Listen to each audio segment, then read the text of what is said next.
हाँ भाई, मजा आया। जिस फ्रांस के बारे में लोग कह रहे थे भैया 2018 का इतिहास रिपीट किया जाएगा, उस फ्रांस को स्पेन ने हवा में उड़ा दिया। और उड़ाया नहीं, ऐसा उड़ाया कि पता ही नहीं लग रहा था कि ये चैंपियन फ्रांस है। भाई एम्बाप्पे, लमीन यमाल के सामने पानी कम। अब लोगों को लगेगा यार भावना आत कर रहे हो, ठीक है भाई साहब। किसी खेल के ऊपर डोमिनेंस के साथ कैसे खेला जाता है स्पेन के साथ सीखिए, और 2010 का ये इतिहास रचने जा रहे हैं। अब यहाँ पर लोग कहेंगे कि 20 मिनट पर गोल हुआ, 58 मिनट पे हुआ, 60 मिनट पे हुआ। मैं वो सब चीज़ें नहीं बताऊंगा, मैं ये बताऊंगा कि स्पेन क्यों फ्रांस के सामने इतने डोमिनेंस से जीता। इस पूरी वीडियो को देखिए, मैं आपको 1 बाय 1 एक एक चीज़ क्लियर कर दूंगा कहाँ कहाँ पर फ्रांस को मात देकर स्पेन ने इस मैच के 70% बॉल पोजीशन को रखा है। तो चलिए वीडियो की शुरुआत करते हैं। पूरी दुनिया की नज़रें थे कि आज फ्रांस और स्पेन का सेमीफाइनल है, कुछ तो मज़ेदार देखने को मिलेगा। आधी से ज़्यादा दुनिया कह रही थी कि अरे फ्रांस तो दानवों की तरह खेल ले, ये तो हरा देंगे, ये तो कच्चा खा जाएंगे, ये कर लेंगे। भाई पर स्पेन ने बाकायदा पूरी स्ट्रेटजी के साथ खेले, ऐसा खेले कि लग रहा था कि भाई ये चैंपियन फ्रांस है, वो फ्रांस है जो एकदम दबदबे के साथ आ रही थी। किसी को, मैं लिटरली बता रहा हूँ, किसी को उम्मीद नहीं थी कि स्पेन इस टाइप से इस मैच को डोमिनेट कर जाएगी। भाई कुछ पॉइंट बताता हूँ, आपको समझ में आएगा। लोगों को लग रहा होगा कि पेड्री ने गोल कर दिया या पेनल्टी मिल गई, उसके बाद ओयर जबाल ने गोल कर दिया, उसकी वजह से ही हुआ। नहीं भाई, बाकायदा इस मैच के अंदर दिखाया है कि हम क्यों डोमिनेट होके खेल ले। पहली बात, सबसे इम्पॉर्टेंट बात, कि जो कॉन्फिडेंस है स्पेन के पास, जो लमीन यमाल प्रेस कॉन्फ्रेंस के अंदर बंदा बैठ के बोल रहा है, 19 साल का लौंडा बैठ कर बोल रहा है कि भाई आप कह रहे हो कि हम डेंजर के अंदर है। भाई हम डेंजर के अंदर नहीं, हम खुद डेंजर हैं।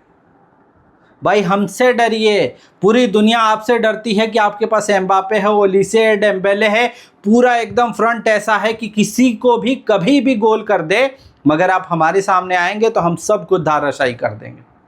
लमीन यमाल जिस तरीके से ड्रिबलिंग करके पूरा डिफेंस को मात दे रहे हैं, वो अपने आप में ही कमाल, बेमिसाल है। पेड्री पोरो का वो गोल देखिए, ध्यान से देखिए। कहा जाता है कि फ्रांस का डिफेंस बहुत मजबूत है, मिडफील्ड बहुत मजबूत है, 6 लोगों को अकेला निपटा गया। भाई क्या गोल मारा था उस बंदे ने। ये इस बात की गवाही है कि फ्रांस इस मैच के अंदर कहीं नहीं थी, उनका कॉन्फिडेंस लेवल एकदम नीचे आ चुका था। अब दूसरी बात सुनिए जिसकी वजह से फ्रांस इस मैच में से बाहर हो गया था। स्पेन को बहुत अच्छे से मालूम था कि फ्रांस की असली लाइफलाइन कहाँ पर है। एम्बापे, डेम्बेले और ओलिसे, ये 3 लोगों की तिकड़ी अटैक करती है और गोल करती है, और इनके पास मिडफील्ड से बॉल जाता है। मगर स्पेन ने उसी लाइफलाइन को काट दिया।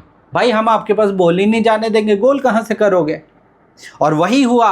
भाई डेम्बेले के पास बॉल नहीं जा रही है, एम्बापे के पास बॉल नहीं जा रही, तो करोगे कैसे। और सबसे खास बात, भाई कुकरेला ने एम्बापे से बॉल छीन ली है, वो भी अपने गोल पोस्ट के अंदर। भाई सवाल तो उठेंगे ना। सबसे इंपॉर्टेंट बात, अभी तक सब लोग फ्रांस के खौफ में खेलते थे, मगर प्लानिंग के तहत स्पेन ने खेला, बॉल नहीं पास होने दी, मिडफील्ड को एकदम धाराशायी कर दिया। और उसमें भी लोगों को लगा कि फ्रांस का मिडफील्ड और फ्रांस का जो डिफेंस सिस्टम है वो बहुत मजबूत है, मगर इन्होंने चुटकियों में उसे धाराशायी कर दिया। और स्पेन, जिसके बारे में लोगों को लगता था कि भाई इनका डिफेंस बहुत मजबूत है, उन्होंने डिफेंस तो अपना मजबूत रखा ही, कभी आपको अपने इधर आने नहीं दिया। और सबसे इंपॉर्टेंट बात, जब वो अटैक करने जाते थे, जितनी देर में फ्रांस वाले समझते उतनी देर में वो अपना काम कर जाते थे। और ये 19 साल का लड़का भाई क्या है, बड़े बड़े प्लेयर उसके सामने पानी कम है। अब तीसरी बात सुनिए जिसकी वजह से फ्रांस आज के मैच से बाहर हो गया। फ्रांस ऐसा लगा कि भाई वो स्पेन के सामने कुछ नहीं है। एक मेंटल प्रेशर था उनके ऊपर कि एम्बापे, लमीन यमाल के सामने मैच नहीं जीत पाते। पिछले 5 मैच जो नॉकआउट के मुकाबले के थे, चाहे क्लब के हों चाहे इंटरनेशनल हो, उसमें कभी भी एम्बापे जीत नहीं पाए हैं। ये 6ठा मैच हो गया। और उससे भी इम्पॉर्टेंट एक फैक्ट ये था कि यूरो के सेमीफाइनल में 2024 में भी इसी स्पेन ने फ्रांस को हराया था। अब ये फीफा वर्ल्ड कप का सेमीफाइनल है जिसके अंदर भी हरा दिया है। डोमिनेंस दिखाया भाई उन्होंने। और जिस तरीके से वो लमीन यमाल की साइड से, राइट साइड से वो गोल कर रहे थे, वो फ्रांस के लिए एकदम ऐसा लग रहा था कि भाई ये क्या चल रहा है। और सबसे अहम बात और चौथी बात जिस पर आपको ध्यान देना चाहिए कि भाई स्पेन ने दिखाया है कि बॉल की पोजीशन तो हमारे पास रहेगी।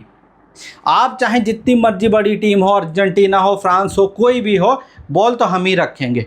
65 से 70% अगर कोई टीम बॉल अपने पास रखती है तो अब सोच लीजिए क्या होगा।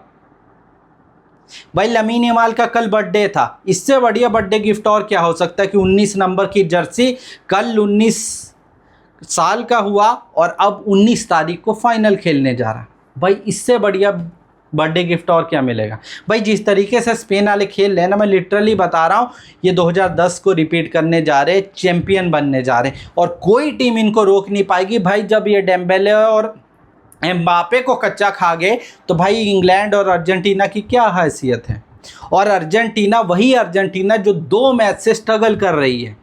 मेसी के बिना ऐसा लगता है कि उनके पास कुछ है ही नहीं, और इंग्लैंड को तो ये कुछ समझेंगे ही नहीं। मुझे लगता है कि 2010 रिपीट होने जा रहा है। 19 साल का लड़का अपनी टीम को चैंपियन बनाने जा रहा है और स्पेन 2010 के बाद दोबारा 2026 के अंदर फीफा की चैंपियन बनेगी। आप देखिए, जब सभी टीमें फ्रांस के सामने सरेंडर करती थी, सभी टीमें स्ट्रेटजी नहीं बनाती थी, तब स्पेन ने स्ट्रेटजी के साथ हराया।